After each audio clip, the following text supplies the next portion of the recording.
So back in college, I was able to have a summer job. So, and actually, my sisters and we worked at the same place. We worked at a Culver's restaurant. And I remember my first summer there. I was mostly just wiping down tables and filling the ice machine and like the little soda fountain that they had there, and just doing the basic stuff. Eventually, I moved up to the register, which is a lot of fun. I was able to take orders and realizing some of the uniquenesses about how to I can customize certain things on my own. And eventually, I by the end of the summer, I was given the headset to work in the drive-through, one of the most stressful parts in fast food. Well, I guess technically Culver's is not fast food. It's made to order food, but just really fast. At least that's how it was explained to me. And and then by the second summer, I was able to be on the official drive-through team. And so, yeah, there were days where I would work about 12-hour shifts all in the drive-through. Yeah, that was stressful. But there were times in this particular job that it was actually kind of fun. See, there were times when I would come into to work, I would see my name on the sheet on who has what particular task for that day, and sometimes I would see my name next to the word custard. See, that meant that I was in charge of the custard machine. So there's two parts to it. The part that's not so fun is at the end of the day, I had to clean it and stuff. And there were some things I had to like reach in the back and like there was some slimy stuff back there. And so it's like with mechanical stuff, sometimes it's not exactly all that fun. And so it's like my arm comes out and it's like, ew, nasty. But because I was in charge of the custard machine, I was in charge of making the custard. And because I had to make the custard, I had to do quality control. So that meant I had to taste the custard. I had to, it's the job. And so it's like I take a little scoop of the vanilla and oh, that tastes good. Okay. And then I had to get a new spoon and try the chocolate. Okay, okay, that's good. Let's just try the vanilla one more time, just yes, chocolate once more. I have to make sure quality, and sometimes the flavor of the day. So, and sometimes it was the specialty custard. And so I remember when I had to make a peanut butter based custard. Ooh, that was good. Now, there were times whenever I worked, I had to close, and sometimes on the works on the schedule, sometimes it would say noon to CLS, which means close. So, yes, there were days I had nearly 12-hour shifts. And yes, I did get my 30-minute break, but it's a long day. And so with the closing process, one of the things that happened, we would lock the doors and everything. And once in a while, there would be people that would come through the drive-through, and we would see there's like a little camera outside, and there's a TV near where the drive-through was, and so we can see if there's a car there. And there were times when a car would come into the drive-through after closing time, and we would have to let them know, hey, thank you for coming to Culver's, but we have closed our doors for the night. And sometimes people say, like, all right, that's fine. But there were times when people drive up at 10:02 p.m. when we closed at 10, like we had to tell them, sorry, we're closed. And they're like, what? You know, I can't have custard tonight? I'm too late? And yeah, it's like, should have come here when we were open. It's like, that's like, well, we're open tomorrow, but I want custard now.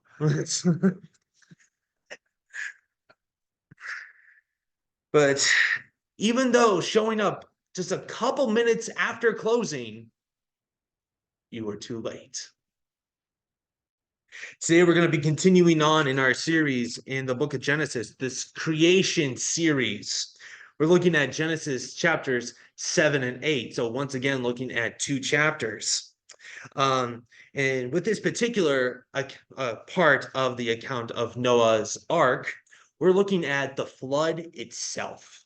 So, last week, we looked at everything before the flood. So, we looked a little bit at the genealogy, we looked at all the instructions of the ark, of what Noah had to do in order to build the ark. And now we're looking at the flood. The flood is coming. All right. So as we looked at last week, how like Noah most likely did some type of evangelism work, probably told people like, hey guys, God told me a flood is coming. He's going to wipe out everything here on the earth. But he's instructed me to build an ark, this vessel to carry animals and anyone who wants to join me. If you guys want to join us, that's great. You want to accept God as your God, you can join us. The only way for safety is to be on the ark. And we talked about how Noah probably seems crazy at this time. Like, I mean, I wouldn't blame the other people during this time of thinking like, oh yeah, like sure, no, like sure, Noah, that totally makes sense. Right? But Noah had faith in God. God told him to build an ark, and he said, okay, God, I'll do it. And we even see this in the final preparations. This is our first point today. We're looking at chapter 7, verses 1 through 10, the final preparation. We see that Noah was found righteous in this generation. During this time, Noah was the only one who truly followed God. Everyone else was just doing their own thing. Now, he, his wife, and his sons and their sons' wives, they follow God. But something that we see is that God followed, or Noah followed God's commands. We see this in verse 5. That and Noah did all that Noah did all that the Lord commanded him. In fact, we even see that at the very end of chapter 6 as well. Noah did everything just as God commanded him. See, during this whole process, Noah followed God. Noah followed God with the instructions on building the ark. And now he is following God as you're getting ready to get the flood. The flood is coming itself. Now, really quick here, just reading verse 4, we see that 7 days from now, I will send rain on the earth for 40 days and 40 nights, and I will wipe from the face of the earth every living creature I have made. And then verse 5, as we just saw, and Noah did all that the Lord commanded him. So 1 week to go. This is it. 120 years have come down to this final moment. The ark is finished, and it's now time to move in. It's moving day or moving week. In a way, it kind of reminds me of the back in college, like when everyone is now moving into the dorms for the upcoming school year. Like you just have cars funneling in, and all the students are coming into their new dorms for the year. And once in a while, you see the freshmen coming in, and like you see like the different types of freshmen. Like sometimes you see like that one person that brings like one box for like the whole year, and it's just like they have like a blanket and a notebook and their laptop, and that's it. And then you see some other freshmen that have to have like 40 stuffed animals with them for the whole year, and it's just like you don't have space for that. It's like, and sometimes you see the parents dropping off their first kid just crying, and like the kid's like, please leave me alone, I want to leave now. um so um so with all that, it's kind of like it's moving day, everything is moving along and everything is coming in. And with this whole process, we see that there are two things that we're still a little bit confused on. The first thing is, how long is Noah's family going to be on the ark? God didn't tell Noah how long it will be.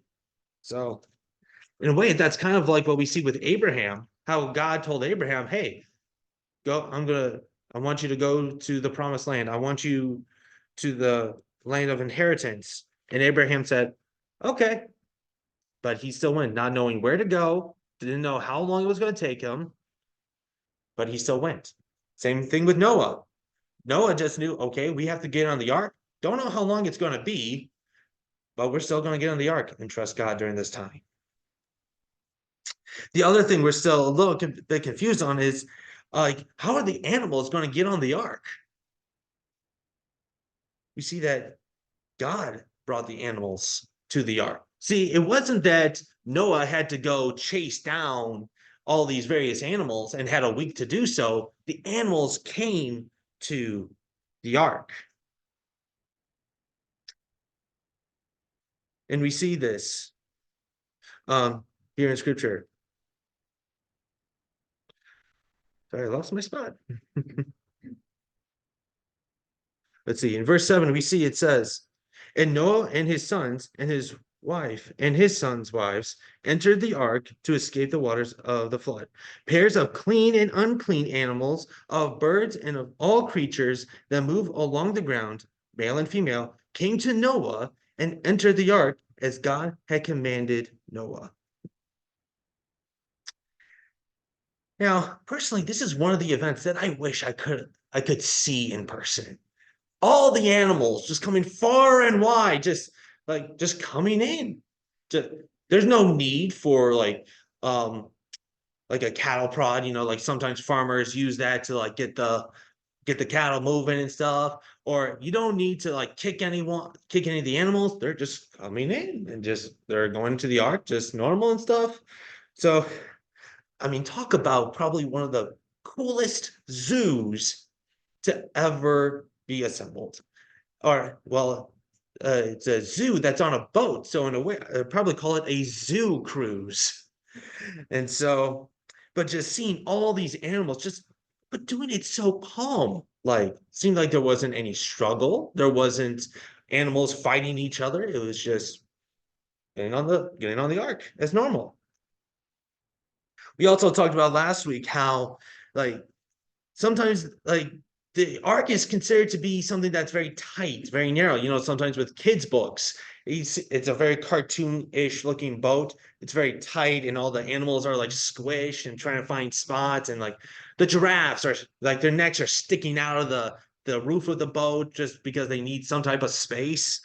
But the problem is that like that doesn't give us a true or accurate depiction of the ark. Now, I understand it's just a kid's book. It's not trying to do like a lot of evangelism, but the ark wasn't tight. It wasn't compact. It's huge. If we remember, it was 300 cubits long. And some translations talk about the cubit being about a foot and a half. So we're looking at 450 feet long. That's a big vessel. That's longer than a football field. And there's 3 stories too. It was 30 cubits high. So maybe if you equal it out properly, then it's probably 10 cubits per story. And what was it? That's about, I'm trying to remember, do the math here. That's 45 feet high. That's a 5-story building. So think of a 5-story building as longer than a football field. In fact, think of a football stadium itself. That's big. And usually the football stadium is like in a place where everyone can see it. It's like a big landmark. So it's tough to hide something like that. It's tough to hide a football field. It's tough to hide Soldier Field over in Chicago. And so people knew of this ark. People knew it was there. Everyone just thought Noah was crazy. And so these were the final preparations.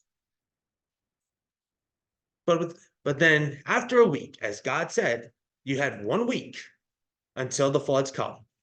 Well, it came. And this is the final judgment. Chapter 7, verses 11 through 24. We see the final judgment. That's our second point today. We see this in verses 11 through 13. I'll read this here for us really quick. In the 600th year of Noah's life, on the 17th day of the second month, on that day, all the springs of the great deep burst forth, and the floodgates of the heavens opened up, and rain fell on the earth 40 days and 40 nights. On that very day, Noah and his sons, Shem, Ham, and Japheth, together with his wife and the wives of the 3 sons, entered the ark.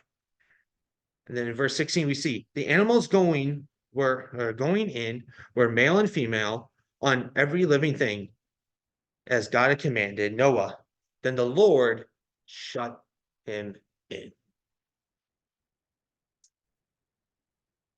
So God closed the door. The time of judgment is now. I wouldn't be surprised if there was still maybe thunder going on right before this event as a final warning. God gave this final warning 120 years ago. Noah kept on telling people final judgment is coming. It's going to come, or there's going to be a big flood. If you would like to accept God as your God, if you want to worship him, you can join us and you can be on the ark too. You'll be saved. And with the thunder probably going off, it's hey, this is it. If you still want to get on the ark, if you don't want to accept God, you can still do so. But the door shut. And I wouldn't be surprised if everyone in town were just going their everyday things, just like a normal day. Then all of a sudden they feel some raindrops on their hand. What's this? For us today, we've seen rain. Sometimes you've probably been outside when it starts raining. All of a sudden you feel a couple raindrops, and it's just oh, it's raining now. Okay. But during this time, this is the first time it had ever rained on the earth. Think about all the confusion that's going on. Why the water coming down? This is weird. This doesn't make sense. Wait a second. Did Noah say something about this? No. He's crazy, right? And then all of a sudden the springs are bursting from the ground, and it's Noah did talk about that. I wonder if does he still have space? Maybe I'll go see him. Maybe a quick sprint to the ark, and maybe he'll let me in. But it's too late. Judgment has come. God gave 120 years for people to change their minds, to repent and come to God. And now they're banging on the ark. Let us in. Let us in. We want to be saved. But it's too late. There's nothing that they can do. Noah and his family can't do anything. It's too late. Personally, I think this would have been the toughest part for the entire process. Even the 120 years beforehand don't compare to this moment. Yes, it was most likely very, very tough for Noah and his family, being the laughing stock of the town, laughing stock of the world.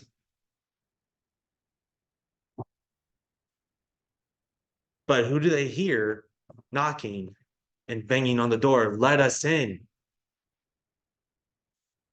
Their neighbor. Their friends.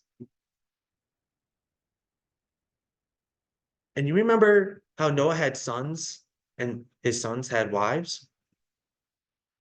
It's the wife's parents knocking, let us in. Your son married our wife. Let us in. But Noah can't do anything. And who knows, maybe the ruler of the time, the king, says, hey, let me in. I'll bow down to you. I will be your slave. Just let me in.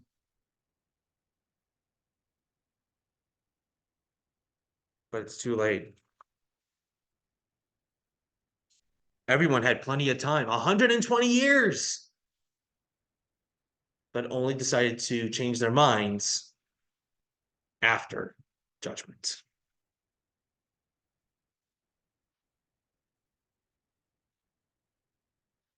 So then it had rained for 40 days and 40 nights, and the waters of the earth started to rise.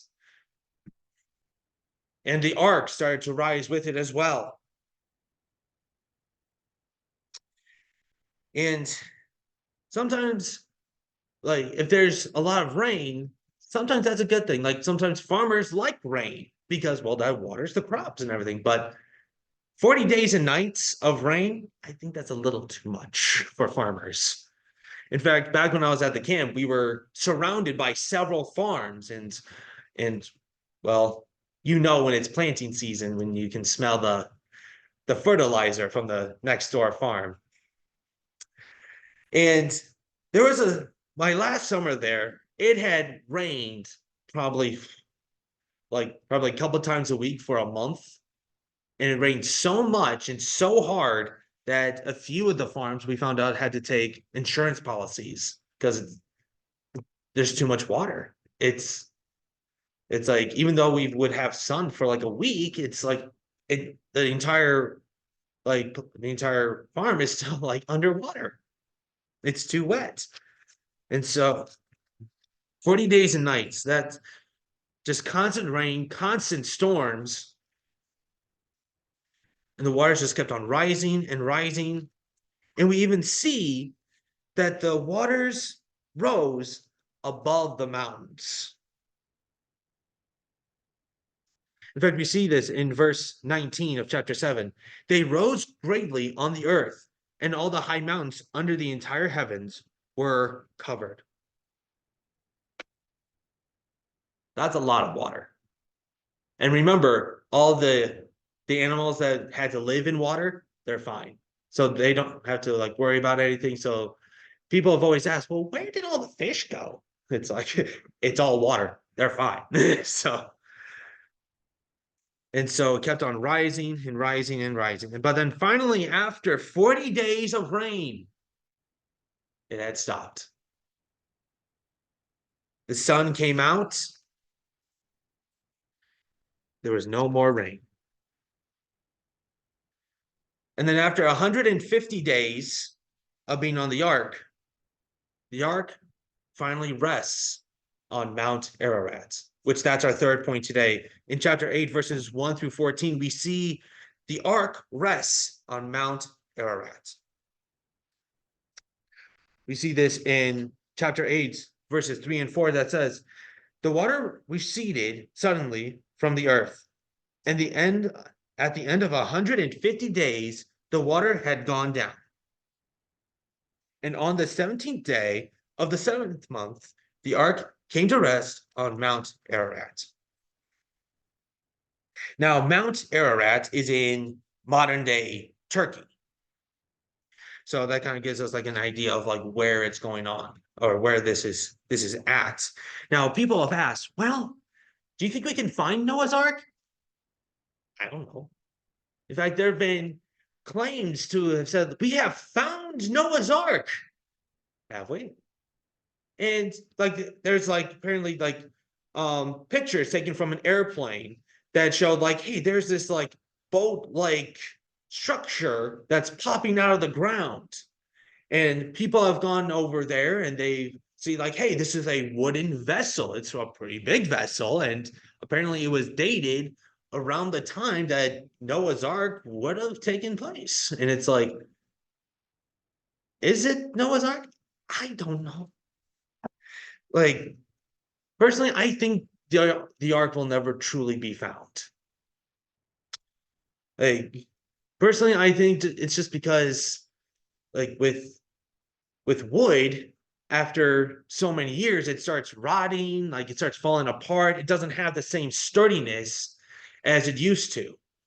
And so it probably just falls apart. And something that my dad has mentioned is that a possible theory of the ark will never be found is because, well, when all the waters receded, is that Noah's family took it apart and built houses out of it. You got wood, why not use it?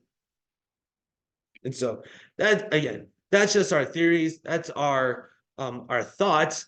We don't know if what we found in Turkey, if that is the ark. We don't know if it'll never be found. That's something that that's something that God only knows right now. Anyway, so back to how the ark rests on Mount Ararat. And so during this time, like think of the ark running aground. Like the ark has rested, it's no longer floating, it's now sitting on like on Mount Ararat. It's just sitting there, it's not moving or anything, it's just there. Which now something I think is that this is actually a little bit of a blessing. Because if you think about it, 150 days, if we think about it, 150 days divided by 30 days in a month, that's 5 months being at sea. That's a long time. And maybe it's just all the floating and all that's going on with the ark. Maybe it was just getting a little too much for maybe for the animals, maybe for the humans. And so it's like, hey, the ark now rests on the ark as two signs. Number one, it's sturdy enough that the ark is not going to be like going back and forth. And like there have been times like if you're on a boat, if there's like if the boat tilts one way too much, sometimes something falls down and like breaks and stuff, but it now rests on Mount Ararat. But also maybe for the animals, this is a good thing too. Maybe it's just like, hey, it's still, it's sturdy. They don't have to maybe calm the scared animals from all the swaying back and forth. And so something that Noah has decided to do is then figure out, well, is there land out there? Like, if the waters are starting to go down, is there maybe land somewhere? And so he sends out a raven, and we see this in chapter 8, starting in verse 6. So 40 days after the ark sits on Mount Ararat, the 40 days Noah opened the window he had made in the ark and sent out a raven, and it kept flying back and forth until the water had dried up on the earth. So most likely the raven just kept on flying and flying, not really wanting to help out Noah or figure out if there is something that Noah could benefit from. So Noah waited a little bit and said, you know what? I'm going to send out a dove this time. Maybe the dove can return and help us out. So he sent out a dove, and well, the dove didn't find anything, so came back. But then Noah decided to wait another week. And we see this in verse 11 of chapter 8. When the dove returned to him in the evening, there in its beak was a freshly plucked olive leaf. That Noah knew that the water had receded from the earth. The dove brought back this olive leaf. This is a great sign that there is land out there. The waters continue to go down. Now, I'm sure that while on the ark, everyone's just saying, can we go, please? I want to go. It's like there's land out there. And no, and it's like, if you've ever gone on a very long road trip, you kind of just, can we just get out, please? Can we just stretch our legs for like 5 minutes? Or as one joke my family have talked about is like, we have car fever. And usually and it's then my parents were like, kids, we've only been in here for like 20 minutes. So now granted, the ark is a much it's much bigger than a car. So it's not like in a car, sometimes you're just squished or like a very long flight. You have to like sit in like your designated spot. And like you try to eat like your little snack or whatever, like, but just feel squished for like maybe like 10 hours or something. On the Ark, they were able to like walk around. They had to maintain the animals so they could walk, they could stretch their legs, but after a while, like what's it could be tough just constantly living in a zoo because, well, we all know what animals do after they eat food, and well, the air probably got a little stale. It's like, can we go, please? And Noah said, no, no, let's wait. Because remember, God is the one who closed the door. So most likely he'll tell us when to open it. And so after the dove came back with the olive leaf, he then sent the dove out again and waited 7 days and to send it out. But the dove didn't return. So most likely the dove found a home, able to maybe make a little nest in a tree and has a new home. And we see our final point today that Noah's family rested on dry ground. And we see this in chapter 8, verses 15 through 22, how Noah's family rested on dry ground. We see this in chapter 8, verses 15 through 17, which says, Then God said to Noah, Come out of the ark, and your wife and your sons and their wives. Verse 17, Bring out every kind of living creature that is with you, the birds, the animals, and all the creatures that move along the ground, so they can multiply on the earth and be fruitful and increase in number upon it. The time has come to move out of the ark. And during this time, it had been just over a year. If we look at all the the numbers and the time frame of the year, we see it was just over a year. 370 days. So just over a calendar year, using the time frame that we see, like Noah was 600 years old when the flood came, and then he was 601 when they were able to move out. So just over a year.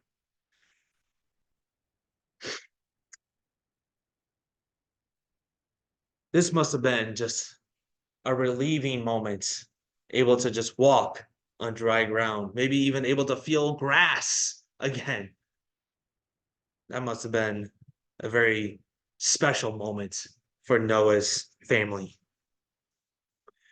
But even with this, with all that has happened, Noah didn't just say, okay, we're done, get out of here.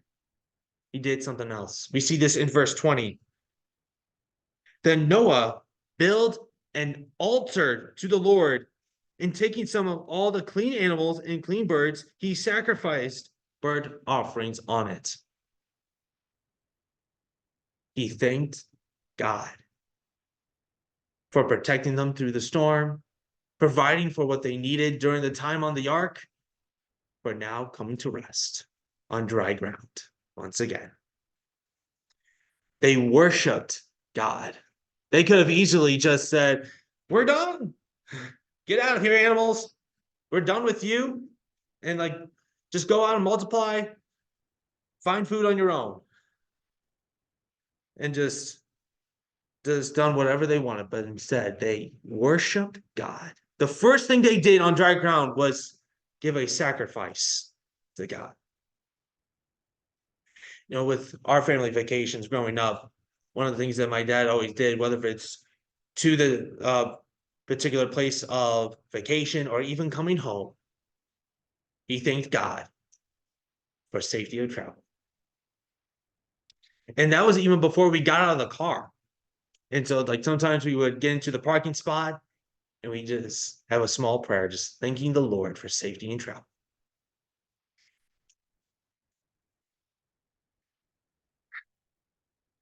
And so with this unique account, this unique event in the world. What are some things that we can take away from this? Sometimes it can be difficult to take away something from an event like this. First thing we see for our applications today is that when the door closes, we can't open it again.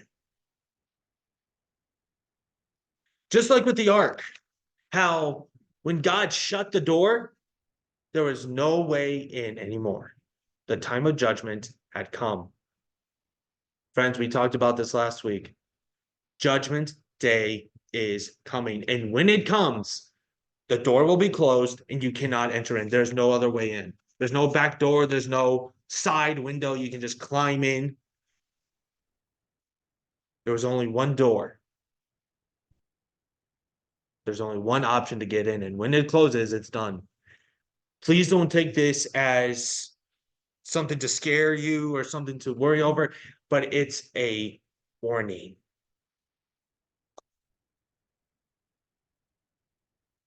Friends, I want you to go through that door too. Don't just sit back and just say, "Oh, yeah, that's a nice ark. Yep, have fun." There's only one way for safety. And we saw this in John chapter 10, verse 9. We saw it last week how Jesus says, "I am the gate." Other translations might say, "I am the doorway." There's no other way to the Father except Jesus. And secondly, God will protect you through the storm.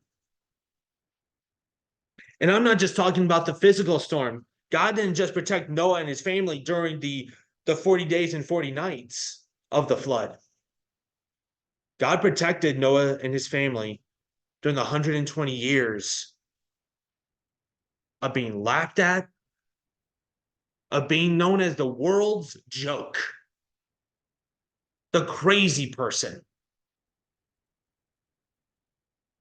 Where at first he was crazy. Everyone just laughed at him. They just see him as like, how's the boat going? To them becoming the smartest person in the world. God will protect you in the storm. It might not be a physical storm. It could be a social storm, like when you're getting laughed at, teased for being a Christian. That's happened with me and my family several times.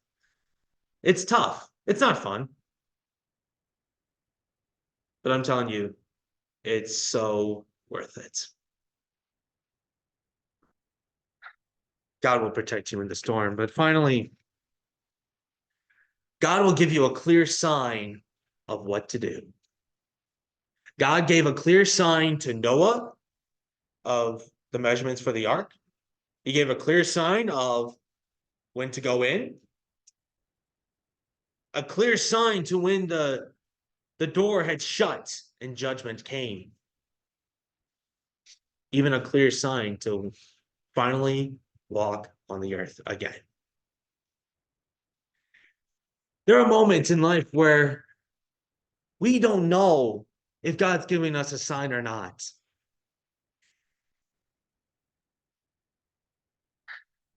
You know, my first professional sermon was actually at my grandfather's funeral. It was the summer of 2019, and well, I was still working at the camp, and well, if you know camp, and the funeral was in June, and so well, Christian camping in June, well, yeah, it's busy. So after working my 12-hour shift, I rushed home to talk with Dad and figure out what did I need to say for my message for the next day with the funeral. I got up to the pulpit when it was my time, and I just felt like I was home. I felt like this was something I was supposed to do. That at the end of the day, I was just questioning, like, am I supposed to become a pastor? Was this the sign from God to say, Tim, I want you at the pulpit? Now, a part of me also just thought, is it the Holy Spirit at work? Was it adrenaline, like the situation, like just kicking in? Or did my coffee just finally kick in? And like I had a few cups that morning, so I don't know. But God gave a clear sign. He wanted me to become a pastor.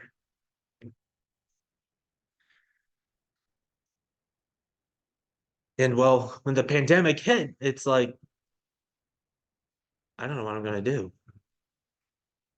I got laid off, not sure what my next job was going to be. And 2 hours after I got the word that I was getting laid off, I kid you not, 2 hours, not 2 days, 2 hours, I got a call from a pastor. You probably know him. His name is Pastor Ken Gibbs. He asked me if I might become a pulpit supply pastor, just in case if he's away for a weekend or something, that I could just fill in for him. I said, sure, absolutely.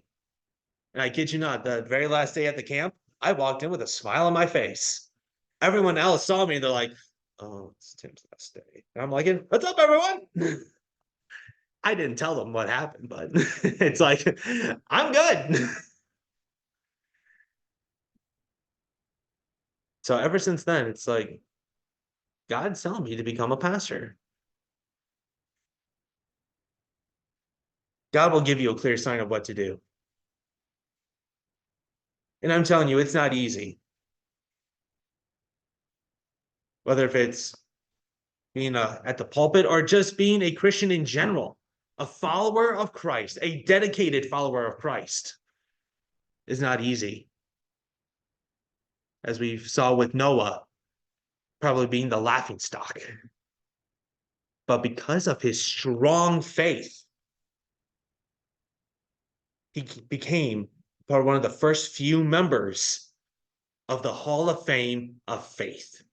In Hebrews chapter 11, we're given several names of those who had strong faith in God. Names like Abraham, Joseph, Moses.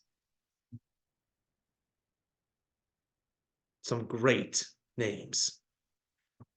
I don't know about you, my family, a few years back, we went to the Pro Football Hall of Fame, and you're seeing, and they had all these head busts of all these professional footballers, and these are like the best of the best of the best, the all-star team of the all-star teams. That's where Noah is. So I pray that as we leave today, that we have faith as strong as Noah. Let us pray.